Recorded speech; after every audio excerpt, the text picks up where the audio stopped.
प्रदूषण नियंत्रण बोर्ड जो है आज इस जन सुनवाई में यहाँ पर आए हैं, बाकी जो इस क्षेत्र के अंदर जन सुनवाइयाँ हुई हैं।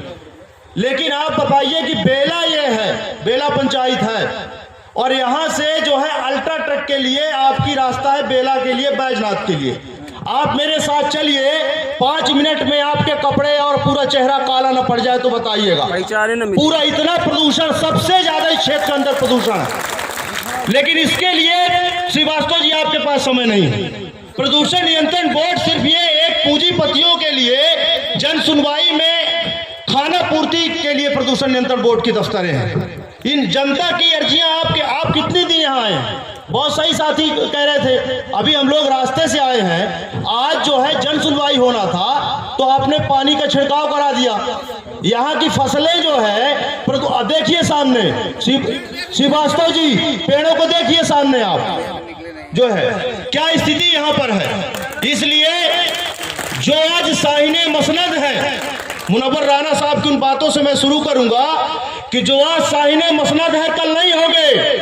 किराएदार हैं, जाति मकान थोड़ी है और इस देश की मिट्टी में सबका खून शामिल है, किसी के बाप का हिंदुस्तान थोड़ी है। इसलिए यहाँ पर हमारे नौजवान, मैं थोड़ा लेट आया पर यहाँ बताया गया होगा ये आपके 415.097 हेक्टेयर की जन सुनवाई हो रही है। कितने लोगों को रोजगार मिलेगा बताइए आप? नहीं बताए। यहाँ कोई रोजगार के लिए आप नियम कानून, अपर कलेक्टर महोदय बैठी हुई है। इस देश के अंदर तीन संस्थाएं हैं जो देश को चलाती हैं। कानून बनाने का काम इस देश के चुने हुए जनप्रतिनिधि, विधायक और सांसद हैं जो जाते हैं और उसको विधायिका का नाम दिया जाता है। उसके बाद कानून बनाने के बाद उन कानूनों का पालन कराने का काम मैडम अपर कलेक्टर महोदय आपका है। आप कार्यपालिका में आती हैं। और तीसरी व्यवस्था है, कार्यपालिका भी अगर काम न कराएं, जब एसडीएम और कलेक्टर के यहाँ सुनवाई नहीं होगी तो फिर हम कहाँ जाते हैं? न्यायपालिका में। तीनों संस्थाएं जो है इस देश को चलाती हैं। ये राज सत्ता चलाने के जो अंग है, पुलिस और सेना भी मिलाकर के 5। लेकिन आप मुझे बताइए कि भूमि अधिग्रहण अध्यादेश 2013 कानून क्या कहता है? आज कानून का सवाल, आप कानून के पहरेदार हैं, कानून लागू हो उसी के लिए जो है आप फैसला करते हैं। मैं कानूनों की ही बात करता हूं।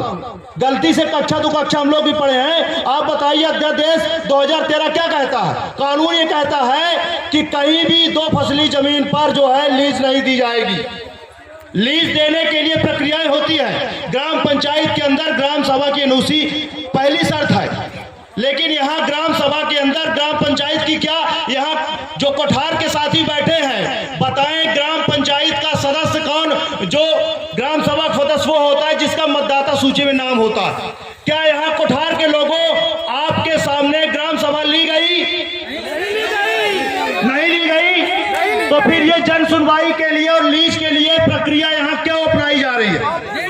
जब जन सुनवाई में, जब ग्राम सभा के अंदर ग्राम सभा की एनओसी पहली शर्त है, प्रदूषण नियंत्रण बोर्ड की दूसरी शर्त है, इसमें जो है बिजली विभाग का और फिर जमीन का जो है उनको जमीन का परिवर्तन कराना, डाइवर्सन कराना अगली प्रक्रिया। लेकिन जब ग्राम सभा से एनओसी नहीं ली गई या ग्राम पंचायत के अंदर, ग्राम सभा के अंदर इस लीज के बारे में जो पहली शर्त है उसमें जनता के, ग्राम पंचायत के सदस्यों से जानकारी नहीं मांगी गई, उनकी राय नहीं मांगी गई, तो ये जन सुनवाई क्या हो? बताइए, क्या मांगी गई आप लोगों से?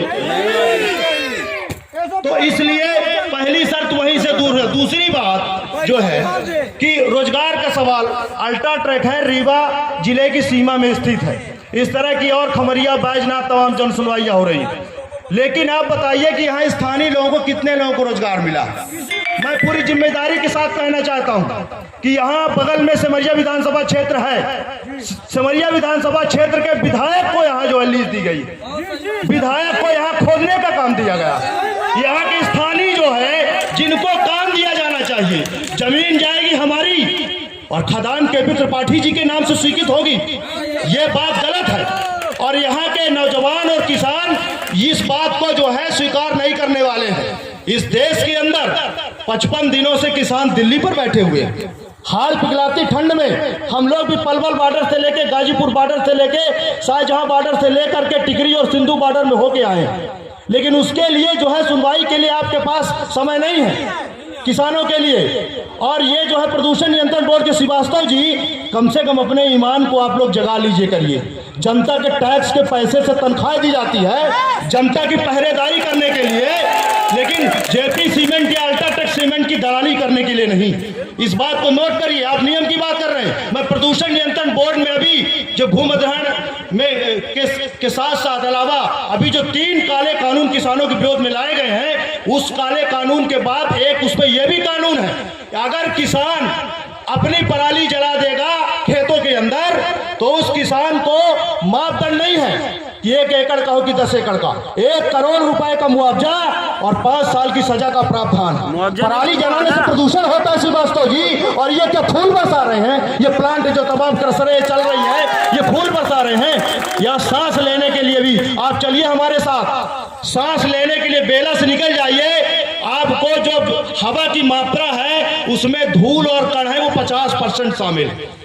और प्रदूषण जो यहाँ की स्थिति वर्षा की स्थिति थी, ये सतना जिले का अंतिम छोर का गांव है। इसके बाद जो है रीवा जिला लग जाता है। और सतना जिले में उत्पादन के दृष्टिकोण से ये ऐसा इलाका था कि सबसे ज्यादा 2 फसली जमीनें हैं यहाँ, सबसे ज्यादा रबी और खरीफ में यहाँ उत्पादन होता है। और इसके बाद भी यहाँ पर जो आज स्थिति मौजूदा क्या है, आप यहाँ पर देखिए कि जो बारिश उस समय जो मौसम सही था, पेड़ पौधे लगे थे, प्रदूषण उतना नहीं था, उस समय जो बारिश होती थी उस बारिश का आज 20% भी बारिश नहीं हो रही। क्यों नहीं हो रही है? क्योंकि श्रीवास्तव जैसे प्रदूषण नियंत्रण बोर्ड के अधिकारी कर्मचारी जिनके जिम्मेदारी है कि जाके गांव भर में देखें कहां प्रदूषण हो रहा है, उनके खिलाफ, प्रदूषण फैलाने वाले के खिलाफ कार्रवाई होनी चाहिए, दंडात्मक कार्रवाई हुई है, FIR दर्ज होनी चाहिए, उस पर रोक लगाई जानी चाहिए। इसके बजाय आप सिर्फ जन सुनवाइयों का इंतजार करते हैं कि कब कंपनी की पेटी अटैची आएगी और कब हम लोग जो है उन जन सुनवाइयों में शामिल होंगे। यहाँ पर बेला कोठार का मैडम जी हैं, बेला कोठार में निरंतर हम लोगों ने यहाँ बैठकें की। बेला कोठार में सबसे ज्यादा अवैध उत्खनन चल रहा है। और तो और वो अमिताभ बच्चन ने एक गाना गाया था कि मेरे अगले में तुम्हारा क्या काम है। पूरा रीवा से लेके सतना छोड़ के इलाहाबाद, दुनिया के उत्तर प्रदेश, झारखंड के लोग बेला कोठार में जितनी क्रशर हैं 50 क्रशर में एक भी स्थानीय क्रशर नहीं है, एक भी नौजवानों को रोजगार नहीं है। सिर्फ ये धूल धक्कड़ जो है खा रहे हैं, हमको सांस लेने में भी दिक्कत हो रही है। तो इसके लिए आपके पास समय नहीं है। क्यों? यहाँ सबसे ज्यादा अवैध उत्खनन का मामला है। कई बार यहाँ पर शिकायतें की गई, रिपोर्ट डाली गई, यहाँ आंदोलन किए गए, लेकिन इसके लिए प्रशासन महोदय, मैडम जी, आपके पास भी वक्त नहीं है जो है यहाँ पर जो है। लेकिन ये कोई चाहेगा कि 4 दलालों को, स्थानीय नेताओं को खरीद करके और अपना आप जो है लीग चला लेंगे या आप जबरदस्ती कर लेंगे, तो ऐसा नहीं चलेगा। इस देश के बाद 15